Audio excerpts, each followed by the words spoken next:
कृष्ण गुरु संदीपनी गुरु थे। और ये दोनों पूर्ण अवतार हुए, राम अवतार और कृष्ण अवतार। अवतार तो बहुत सारे हुए हैं भगवान के।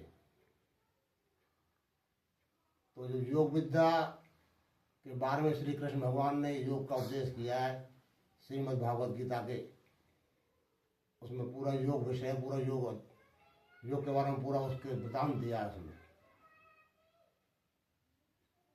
तो उसमें दिया फर्स्ट में योग के बारे में, भक्तापेन तप्ता नाम योगम ही परम औषधम। हे अर्जुन, भक्ताप से तपते हुए प्राणियों के लिए योग ही परम औषधि है। योग कर्मेशु कौशलम, योग से कर्म करने का ज्ञान आता है। कर्म बहुत सारे हैं। योग पुरुष कर्माणी, योग में कर्म करोगे तो कर्म सही होगा, गलत होगा ही नहीं। योगो भक्ति दुखा, योग से सारे दुख दूर होते हैं। दैहिक दैविक भौतिक तापा, 3 तरह के ताप होते हैं, वो सारे दूर होते हैं। तो गीता के अंदर कृष्ण भगवान ने उपदेश दिया अर्जुन के लिए, तो ये पूरा उसमें योग शास्त्र है गीता। 18 अध्याय के अंदर 700 श्लोक में पूरा ज्ञान योग, लय योग, सर्वयोग, ध्यान योग, भक्ति योग, विभूति योग, नाद योग, बहुत सारे योग।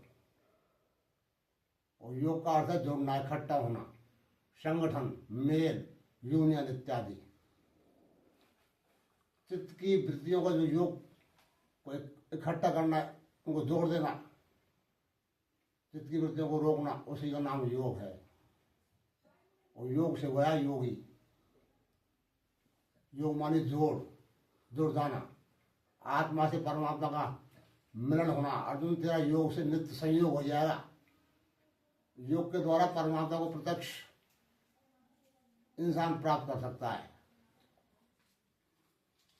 योग कोई व्यायाम नहीं है, योग तो एक विद्या है, बहुत सूक्ष्म विद्या। इसका उपदेश कृष्ण भगवान ने गीता में किया है। उसके बाद में महर्षि पातंजलि हुए, उन्होंने योग के बारे में योग प्रदीप एक पुस्तक का विमोचन किया है। तो उसमें योग के बारे में समझाया है, साधनपाद, समाधिपाद, विभूतिपाद और केवलपाद। तो चारों पादों में